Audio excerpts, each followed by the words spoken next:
ariko gusaba imbabazi kubona bikireretse nabyo bituma Yago uramwumva n'ubu ngubu baravuga ati jewe nihagumya no kugira umuntu nyataka nihagumya kugira gutwanya hari n'abandi bari aho ngaho banyamugiyo bigiye urumva bashinzwe nko kogeza cyangwa se bashinzwe kukomanya imitwe bari abantu ziriya groupe zombi ntibizagutangazira muri bari abantu batabifitemo inyungu cyangwa se bari batunzwe n'amagambo kugenda akaza kongorera Yago ati uzi yuko kanaka yavuze ibi nibi uzi yuko akagira gutya akamupasa aka video wumvishe kanaka uko yakuvuze rero ntihazaburo bicika ugasanga muri bari abantu aribo bafashwe ariko waroze nyirizina ntibigire icyo bimutwa kuko ribi kizaheraho na ikijyanye n'amategeko ribi igendera ku mategeko amategeko hari itegeko rihana uburozi nimba rihari ribi zaryaplika ariko itegeko ntari hari itegeko hano uburozi ngira ngo nta nubwo bwemewe mu mategeko itegeko rero rivuga ngo umuntu imvugo z'urwango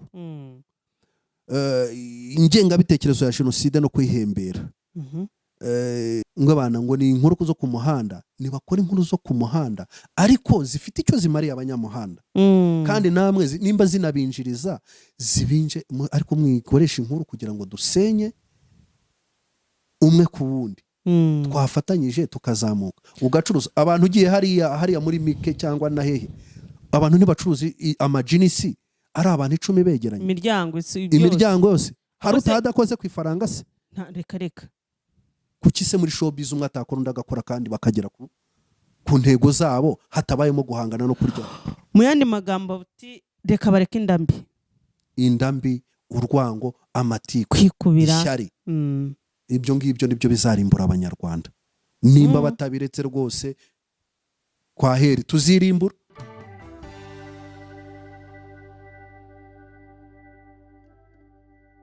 yes reka tugusuze kandi tuguhe ikaze wo ukunda kandi ugakurikirana ibiganiro bya Mika TV show nizere ko ahantu hose uri umeze fresh nizere yuko aka kavura ndi kubona hano kibunda ndi kubona hano kiri kukugeraho umeze neza ariko nturware grippe wowe wakoze subscribe turagushuje cyane kandi nawe utarayikora wayikora kugira ngo tujye tubana umunsi ku munsi mu biganiro bitandukanye imbere za kamera za Mika TV show dufite umutumirwa wacu akaba n'umusangwa turakwakire mu kiganiro murakoze cyane ndabashimiye umeze ute sawa dusohoje inshuti zacu ho ziri hose aka kavura ariko kakugezeho akavura rwose ndabona hari agafresheri nta kibazo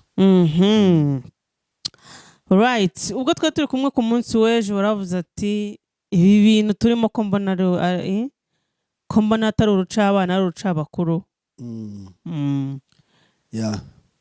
hari igihe kigera ngo intwari zikananirwa hakaza intwarane no muri showbiz nyarwanda rero ubu ngubu hageze aho intwarane kuko nta ntwari zigihari ibintu ni bigeze iwa Ndabaga ubwo intwarane ni bande bivuze intwarane ushaka kuvuga intwarane ubutwari ni kimwe umutwari ni umuntu ugaragaza ubwitange cyangwa se ibikorwa birenze abandi ariko iyo birenze kuri icyo cyiciro umuntu agatsindwa bari intwari bakananirwa bari ku isonga bakananirwa ni ukuvuga ngo iyo bigeze kuri icyo cyiciro noneho babasha kwinjira kurengaho bitwa intwarane ni abantu bahuye n'ibintu bikomeye bahuye n'ibintu bigoye banyura mu bintu bigoye bakabasha kwihangana nubwo byaba bikomeye bakabicamo yes nicyo bita intwarane alright reka tukubite tubangure ejo ku munsi w'ejo ngira ngo nibwo umuvugizi wa RIB yavuze ko abantu bose baba big energy abantu bose bashakaje cyangwa bashyigikiye Yago mu biganiro byabo bagomba kubisiba kira kintu wowe cyakiriye ute ngira ngo mu by'ukuri tuvuga muri kuri iriya nkuru ejo urabyibuka ko twagiye dukoma hirya no hino tugaragaza ko hamaze kubakwa amatsinda akomeye cyane cyane hari amatsinda 3 buriya irya mbere ni iry'abo Yago yita abanzi be bakoze urukuta rwabo kandi bakaba ari nabo bayoboye showbiz nyarwanda. Ntabwo mvuga ngo nibo bayoboye, ahubwo nibo bigaragara ko aribo bari ku murongo wo hejuru.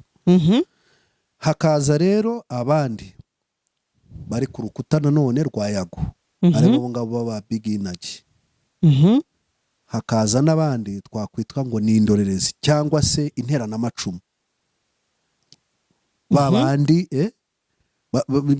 bya bindi ngira ngo banyamugiyo bigiye cyangwa se babandi baba bari aho ngaho bashinzwe kogeza position bafashe, badafite position bafashe, ahubwo baba bavuga ngo mujye hejuru sha mwigaranzure sha reka urumva bati mbese bashinzwe kujya aho ngaho bagashyushya inkuru, bagavuga bakaryoshya kugira ngo buri ruhande rwiyumve ko ari igitangaza. Hari ababegera bakababwira bati ibi nibi ireba kuri social media, kuri urukuta runuru yagwasohoye iki, undi akabagiye ahangaha ati kanaka sohoye ibi ngibi, mwumvishe noneho Jihad ibyo amaze kuvuga, ibintu nk'ibyo ngibyo. Hari abantu barimo nabo rero iryo tsinda ririmo abo bantu. Abo bantu rero ntacyo wabishe nta nicyo wabakishije, ariko ni nabo babi cyane.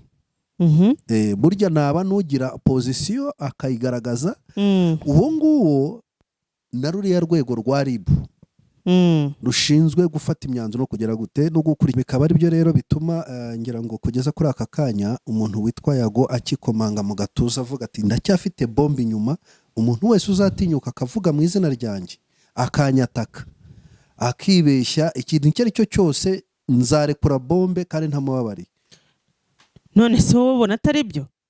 Kubera iki bavuga Yago? Kubera iki bashaka kurya bakoresheje izina Yago? Ngira ngo wenda gutekereza hari content zindi zihari bashobora gukoresha. Yes, kubera iki badashaka kuvuga ibindi bintu uko bihari bakavuga Yago? Yago nyine ni inkuru ishyushye, ni kubera ko ibintu bye ngira ngo usubiye inyuma ukareba inkuru ya Yago yamaze gusohora iriya nkuru, ubona ko harimo analize nyinshi zagiye zivuka.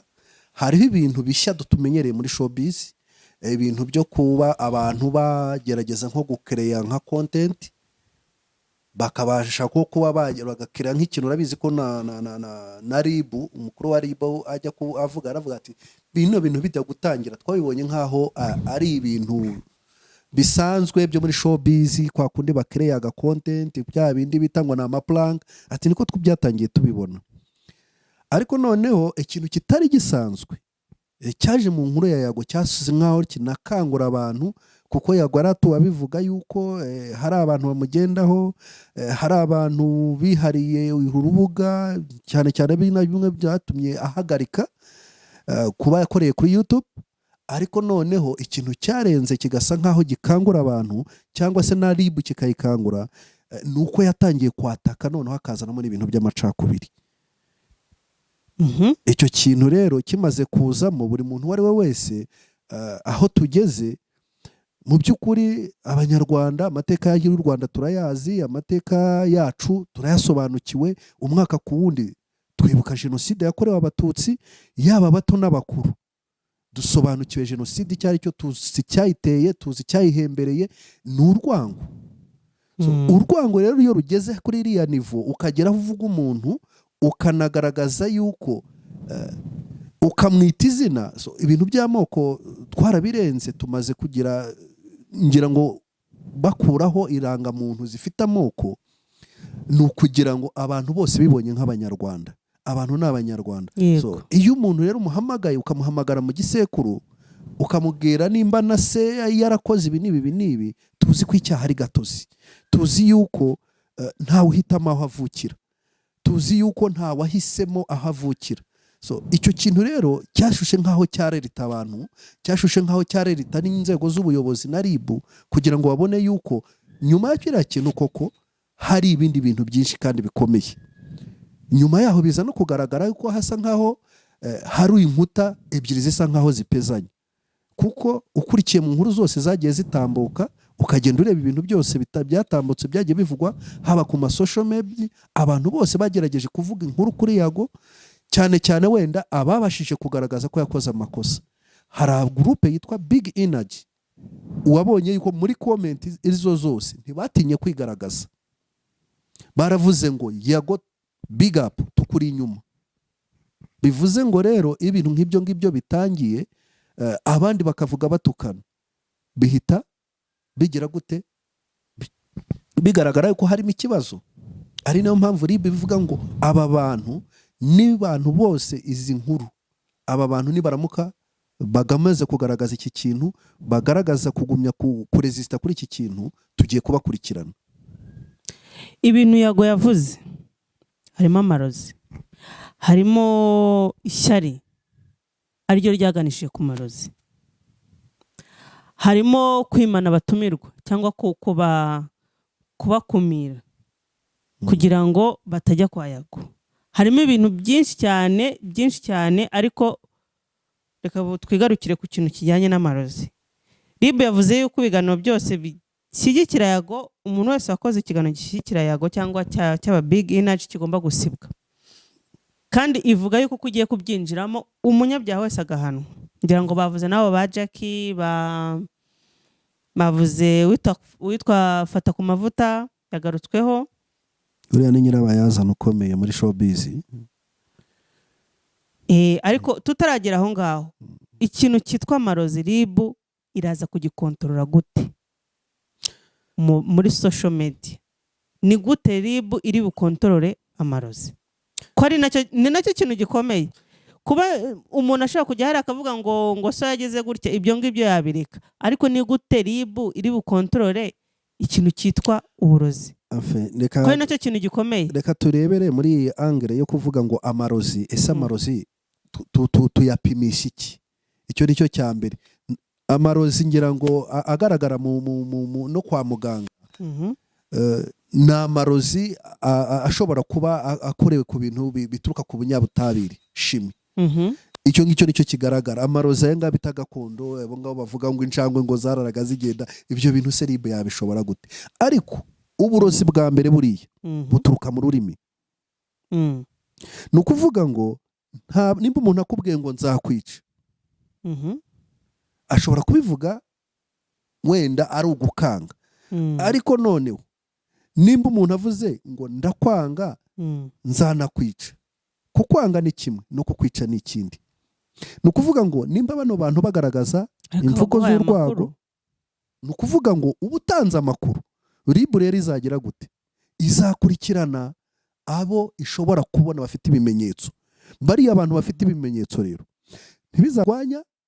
Hari n'abandi bari aho ngaho ba nyamugiyo bigiye, urumva, bashinzwe nko kogeza cyangwa se bashinzwe gukomanya imitwe.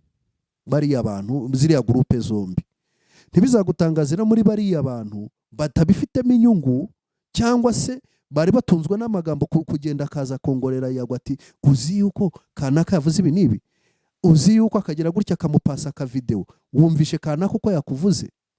Rero ntihazaburo bicika ugasanga muri bariya bantu aribo bafashwe, ariko waroze nyirizina ntibigire icyo bimutwara, kuko RIB kizaheraho na ikijyanye n'amategeko. RIB igendera ku mategeko. Amategeko, hari itegeko rihana uburozi, nimba rihari RIB izaryapurika, ariko itegeko ntarihari.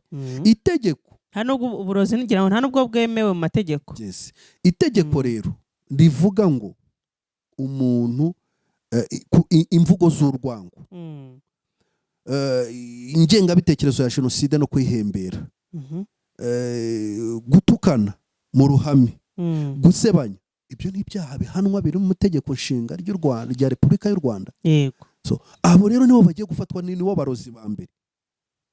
Niyo mpamvu rero ahubwo abantu bo ku ruhande rwa Yago bagifite ibibazo cyane, kuko Yago ababikoze bakamukwensa, bakamwima, wenda nkuko nguko avuga ati bantwaye abantu banjye, abantu nakoreshaga barabagumana, bankoreye ibi nibi, nararozwe. Ibyo ntaho bifatika. Ariko we yabavuze mu mazina, arabatuka, arabatoteza ku buryo publicly. Ni ukuvuga ngo bariya abantu bafite uburenganzira bwo kumurega n'imbere y'amategeko niyo RIB itabyinjiramo. Bariya abantu yavuze akabexposa akabavuga mu mazina akagira ibintu abivugaho, bo bafite uburenganzira bwo kumurega kandi agakurikiranwa.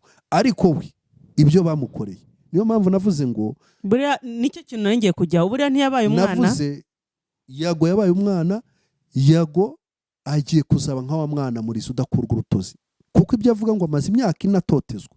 Hari ibintu Yago yagiye avuga, n'abandi bagiye bakora kuri ziriya nkuru kandi bagiye babigaragaza, bakagaragaza ko muri bariya abantu yagiye avuga kuko ibyo bintu babikora ari abantu ugira gutya bagiye basenya n'abandi bakabigeza hirya muri showbiz. Ariko ibyo ngizo ni strategy zabo kugira ngo business yabo yaguke. Nimba baranabikoranye n'urwango, nimba barashyizemo n'ibyo by'amarozi, ariko nta kimenyetso nta cyabaye, sibyo? Yego cyane, turabizi ko RIB ireba fact. Iyo nta fact, itegeko rireba ibimenyetso, ntibireba ukuri, ntirigendera ku marangamutima. Niko bimeze. So ubu ngubu rero Yago yavuze yuko atazongera kuvuga ibintu yavuze, cyane cyane yuko ari umwana w'igihugu adashobora gusuzugura amategeko. Ubu ngubu avuze yuko cyakoze uzamuvuga nawe azagera gute, azamurekuriraho bombe. Umuntu wese uri muri social media uzamuvuga nabi azabiteguye ko bombe iri inyuma. Erega ikibazo ngewe mvuga Yago nta kibazo mfitanye nawe. Ngewe icyo ngerageza ni ugusesengura no kwerekana uburyo Yago yigira umwana cyangwa se ari nk'umwana. Ni umuntu munini muri showbiz, ni umuntu wubatse mu izina, ariko uburyo akoresha mu mvugo ze ni umwana. Ntabwo wavuga ngo nimba uvuga ngo ngewe ndabiretse kubera yuko ntasuzugura amategeko y'igihugu cyane, ntasuzugura inzego z'ubuyobozi, sibyo? Icyo ni kimwe. Ariko se Yago inzego z'igihugu zishobora kumubabarira kuri biriya byaha cyangwa ntizimubabarire, sibyo? Icyo kintu nicyo twari tugiye kugeraho. Yago yamaze gukometa erreur, yinjiye muri penalty, yamaze kwinjiramo. Ibimenyetso byose bimuhamya ibyaha birahari. Usibye imbabazi, nk'uko igihugu gituwe kigira abantu kigirira imbabazi bitewe n'uko gishaka ko abanyarwanda bakomereza muri wa murongo wo kugira gute, wo kugumya kubaka ubudaheranwa, ubumwe n'ubwiyunge mu banyarwanda. Bagafata abantu bafunguwe bakoze jenoside bakabafungura, bagafata abantu bagiye bakora ibyaha ibi n'ibi, ukabona itegeko rya Perezida wa Repubulika arabababariye. Yego, ariko ntararenga n'abandi bagiye bagaragaraho ingengabitekerezo ya jenoside. Na Yago rero ntabwo ararenga umurongo, ntabwo turavuga ngo yageze igihe inoma aho bitagaruka. Aramutse yigaruye akagenda akajya imbere, akagaragara, akajya imbere y'ubutabera, agasaba imbabazi, akavugisha ukuri ku byabaye, akanagaragaza ukuri, kuko wenda ibyo yavuze ni bikeya kubyazi kuri biriya bintu. Naravuze ngo bikenewe yuko udafite ibimenyetso se byo. Yes, bikenewe ashobora kuba yaravuze biriya ari depression, ariko hari ibintu aramutse asubiye inyuma ashobora kuvuga akabonera n'ibimenyetso kimwe ku kindi. Si byose, ariko ashobora kugira gute bishobora no ku-expose abandi. Hari n'abandi bantu bagiye bagaragara mu maspesi bavuga uburyo nabo bari abantu bagiye bakorera itoteza n'ibindi. Abo bantu baramutse begeranije, igikwiriye nuko RIB kuko yinjira muri kiriya kintu ikagicukumbura, ikakireba neza, ikareba umuntu kumwe ku wundi mu bantu bavuzwe muri iki kibazo, mu bantu bavuzwe na Yago, mu bantu bavuzwe na bari abantu muri iriya serikire yose muri showbiz, ikintu kimwe ku kindi, ikanariza bariya abantu bose bagahura, nimba ari uguhurira imbere y'ubutabera, ntibarebe Yago wenyine. Yago ahubwo niwe mbarutso, ni imbarutso kugira ngo kiriya kintu kijye hanze. Ni victim, ariko ubu ngubu turamwita criminel kandi we yiprokaramye nka victim. Urabyumva? Ntabwo ari umunyabyaha. ntabwo ari umunyabyaha kuko umuntu aba umunyacyaha ari uko urukiko rwamaze kumukatira kandi nta nubwo akurikiranyweho. Eh, ngira ngo ejo bundi Murangiratse yarabivuze yuko inama yamugira ari uko yarekeraho. yego urumva ko bikiri igaruriro. biracyafite igaruriro aramutse agarukiye aho ngaho, ariko nanone icyo mvugira ngo azaba nagumya kwitwara kuriya azaba nk'awa mwana muriza udakurwa urutozi. Aravuga ati ariko umuntu wese uzanyataka ndacyafite bombe inyuma. Umuntu wo muri showbiz uzanyataka azamwataka mu buryo bwa showbiz, ntabwo azamwataka yinjira mu muryango. ikindi we ntabwo agomba kwikomanga mu gatuza ngo yumve ko hari icyo afite cyangwa hari icyo ari cyo, ngo uzanyataka afite bombe se, afite iya Hiroshima na Nagasaki se, afite izihe ntwaro se, afite abantu bake se bamurwanirira. Ahubwo biriya nibyo nkubwira ngo ni umwana, nta diplomasi afite, urumva, nta maturite afite. Abantu bo muri showbiz ni umunwa gusa. Hariya muri showbiz harimo abantu barisha umunwa, anavuga inkuru wanayikorera analize ugasanga nta kintu kirimo, ugasanga nta kintu yunguye aba yumvishe, nta kintu yumviye abanyarwanda, ariko kubera ko ngo azi kuvuga agatukana gusa.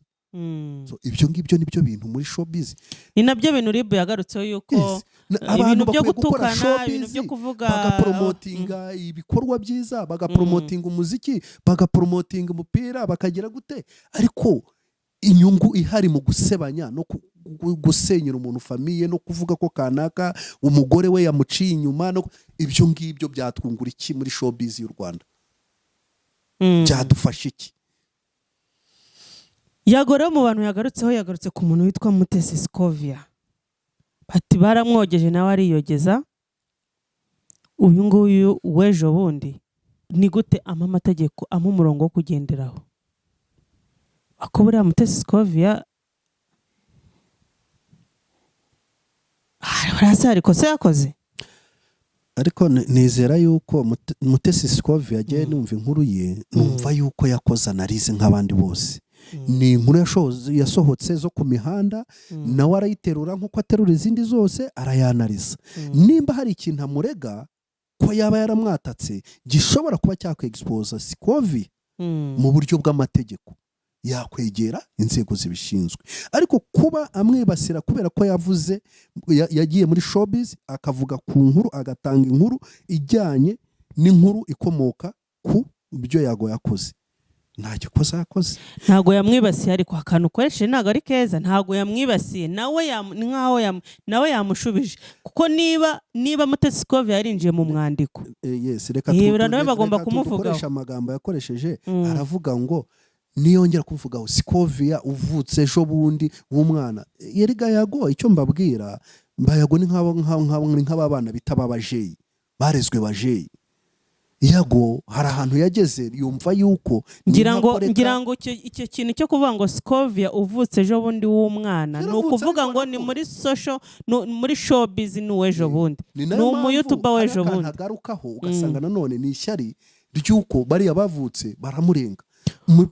Rero turagaruka muri bya bindi n'ubundi, bya bindi babandi bubatse igikuta badashaka yuko hari undi muntu utera imbere. Wowe se ubu ngubu wakubaka izina, ukubaka entreprise yawe, wamara kuyigenga, wabona imaze kubaka amashami, iyo ugenga na politique commerciale, ukagira na strategy za business yawe. None se ni gute bariya abantu bari muri showbiz bazi yuko umuntu inkuru isohotse umuntu yifite bahita babona clientele yabizamuka, kuki batamugumana se? Yago nawe yagombye kuba yarakoresheje strategy kugira ngo agire gute, ariko Yago kubera yaramaze kugera hejuru, we yumvishe yuko ntawe ukwiye kumurenga. Nabariya bari ku rwego rumwe, nawe hari ukundi yiyumva. Tuvugishije Yago ntubona ko akeneye abajyanama ndetse no mu mategeko? Ubundi byari bikwiye yuko ubundi uko umuntu agenda akura, ubundi bavuga uko besoin zubatse mu buzima bw'umuntu. Umuntu ikintu cya mbere abanza kwifuza muri we ni ukurya akanywa agahaga. Iyo birenze aho ngaho ubushobozi bwe n'ubutunzi bwe bukigira hejuru, ikintu atangira kugira gute, kugira icyo bita estime. Utangira kumva yuko bavuze ntibakwiye kumpamagara mu izina kanaka bakwiye gushyiraho ko meya kanaka. Niba nyakubahwa uvuze izina Boss. utashyizeho meya cyangwa utavuze nyakubahwa meya akumva yuko bamusuzuguye. umusuzuguye. Iyo birenze aho ngaho rero bitangira kuzamura sekirite. Ubu se dusubira inyuma wenda tugera muri showbiz, murabizi ko abantu bagendana n'ababawusa ba Melody bande muri 2000 na kangahe nabo ubwabo nawe kugenda yagendaga ahuhwa n'umuyaga, ariko ibeshye ubu ngubu yuzi yamaze kubaka sekirite, amaze kugira ageze mu gihe cyo kumva yuko agomba no kugira n'umuntu umucungira umutekano. Iyo umuntu ageze aho ngaho rero niho bita muri estime, iyo estime izamutse rero ugomba kuvuga uti security. Niyo mpamvu ubona abaperezida bubaka inzego zibarinda ku buryo bukomeye, atangira kugira impungenge z'umutekano we, atangira kureba abantu baturanye hirya no hino, akareba abamukunze n'abamukunze, akareba ubushobozi bwabo, akavuga ati reka nanjye nubake hatazagira gute unyinjirira. Nawe rero hari ahantu yageze atangira kujya muri ya estime, ntiyareba inyungu za business ngo ashinge inkuta kugira ngo asegasire business, ahubwo akumva yuko agomba kugaragaza umutima mwiza mu bantu. Si umutima mwiza, umutima mwiza yago yatanze amafaranga menshi, yatanze amafaranga yatanze yahagarika inzu nibura ya miliyoni 15 yahaye abantu, ariko se gutanga amafaranga yumvaga yuko aricyo cyamugira cyagumya kumuparafona. Kwereka ko nyine abantu yabafashije, dufashe umuryango nyarwanda, abantu bababaye tubafashe, gufasha amafaranga ajya atanga muri studio agakuba nk'inshuro icyo wabonye ufashisha icyo wabonye cyane. Noneho rero icyo yagombaga gukora ni ugushyiraho strategy z'uko iriya business bari abantu yaramaze kubona, nkuko avuga ati hari umuntu nahaga umuntu ngo agenda mukoresha interview, ati nagaruka namuhamagara akambwira ngo kanaka yaramubujije. None se yaramubuzaga bari abantu ni ibitambambuga se? Kubabuza nuko hari ikintu bamutungaga bakabitugukwaha. Si bitugukwaha, ngiye kumuha inkuru kandi ni inkuru ari bucuruze, nanjye hari part agomba kumva, ni counterparty y'inkuru yamuhaye, ni win-win. Sibyo? Aho ngaho rero niho yatsinzwe. Ntabwo agomba kumva ko uriya muntu nimba atagarutse, ahubwo yakagombye kumubaza ati yaguhaye angahe, ese kubizi ko ari igihe twatangiranye, ko ari ibyo twakoranye, nubwo nta mafaranga menshi naguhaye, nimba umuntu aguhaye byibura 500, reka nge nguhe 600, ariko gihe tugirana amasezerano arenze yaragiranye, kuko n'ubundi utura umuntu wanjye, hari ibintu bini binagufashije. Sibyo? Diplomasi. Ariko buriya ntubona ko yagakwiye kuba indyarya?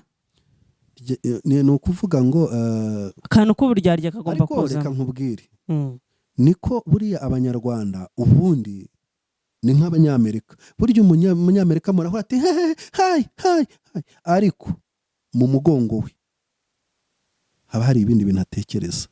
N'abanyarwanda nuko rero araza akagusekera akakubwira. Iyo bikunaniye rero sosiyete y'u Rwanda witsinzwe, ndakubwiza ukuri, utari indyarya ugashaka kuvuga ibyo ubonye, ugashaka kuvuga ukuri, muri uru Rwanda turimo ntabwo byaguhira igihe kinini. Ahubwo birutwa, hari ibintu ushobora gukora birutwa nuko waceceka.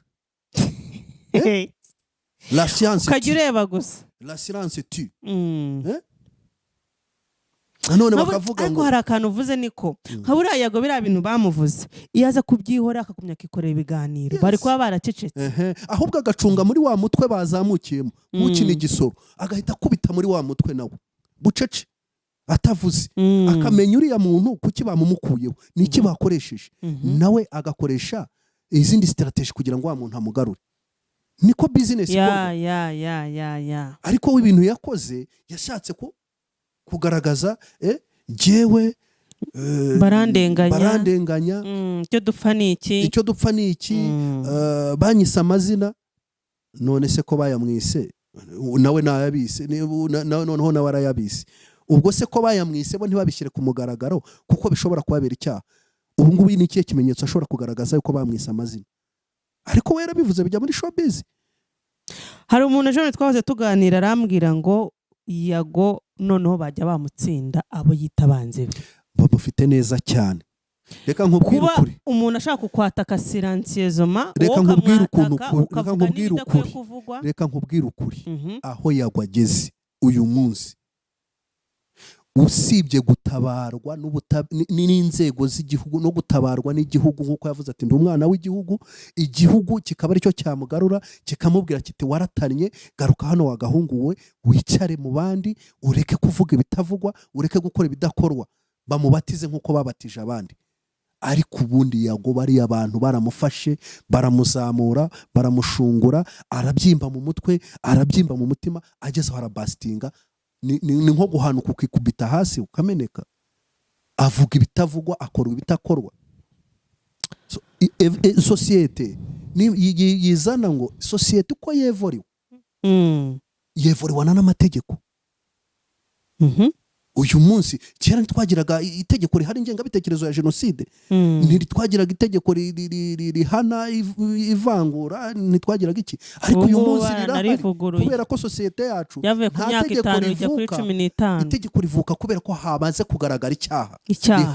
Mu Rwanda ntitwagiraga itegeko rihana jenoside, hari itegeko mpuzamahanga rihana jenoside, ariko mu Rwanda ntabyo twagiraga. Byavutse kubera iki? Habaye jenoside mu gihugu. Yego. Alright, reka tugushimire cyane kubw'umwanya waduhaye, ariko ntabwo twakurekura tuguhaye umunota umwe. Gira ikintu ugira aba bantu bakoresha imbuga nkoranyambaga nabi. Abantu bakoresha imbuga nkoranyambaga nabi, hariho ikintu dukwiye kumenya. Ibi bintu tuvuga ni ibintu bitugeraho ingaruka uyu munsi no mu gihe kizaza cyane. Ni ibintu bishobora, ibintu ushobora kuvuga uyu munsi, umuntu ashobora kugira gutya n'iriya nkuru bakayikuraho, ariko ubu ngubu bamaze kuyikipinga ahantu ntituzi uko bangana.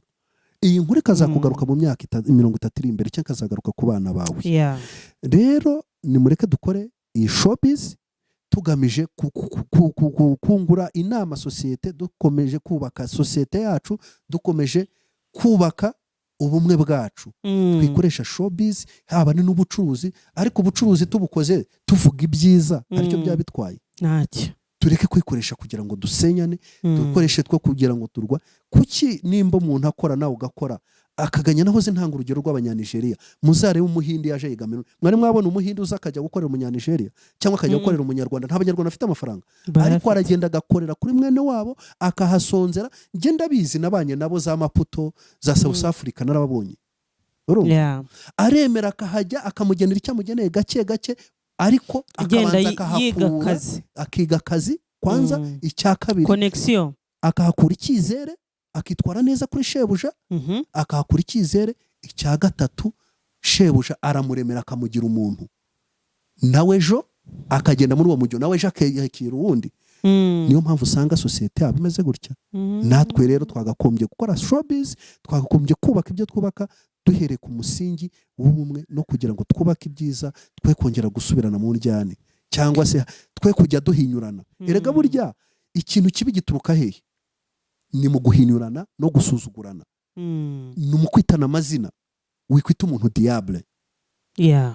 Kunda mugenzi wawe, ni inshuti yawe, ni umuvandimwe wawe. Reka twigire ku Baganda. Abagande bazi showbiz baturenzeho. Bajyana hariya bakavugana bombo clat, bakagira gute, ariko mu gitondo bakreya content kamara amezi 5 abantu bakivugaho bakirya, kandi polisi ntibyivangemo kuko nta cyaha kiba kirimo. Abanyarwanda rero nibareke kuzana umujinya mwinshi. Nimba abantu bavuga ngo ni inkuru zo ku muhanda, zino tuvuga ngo abana ngo ni inkuru zo ku muhanda, nibakora inkuru zo ku muhanda ariko zifite icyo zimariye abanyamuhanda. Kandi namwe nimba zinabinjiriza zibinje, ariko mwikoresha inkuru kugira ngo dusenye umwe ku wundi. Twafatanyije tukazamuka. Ugacuruza abantu ugiye hariya muri Mike cyangwa na hehe, abantu ntibacuruzi amajinisi, ari abantu 10 begeranye imiryango yose. Hari utadakoze ku ifaranga se? Reka kuki se muri showbiz umwe atakora undi agakora kandi bakagera ku ntego zabo hatabayemo guhangana no kurya? Mu yandi magambo uti reka bareke indambi, urwango, amatiku, kwikubira, ishyari. Ibyo ngibyo nibyo bizarimbura Abanyarwanda. Nimba batabiretse rwose kwaheri tuzirimbura. Reka tugushime.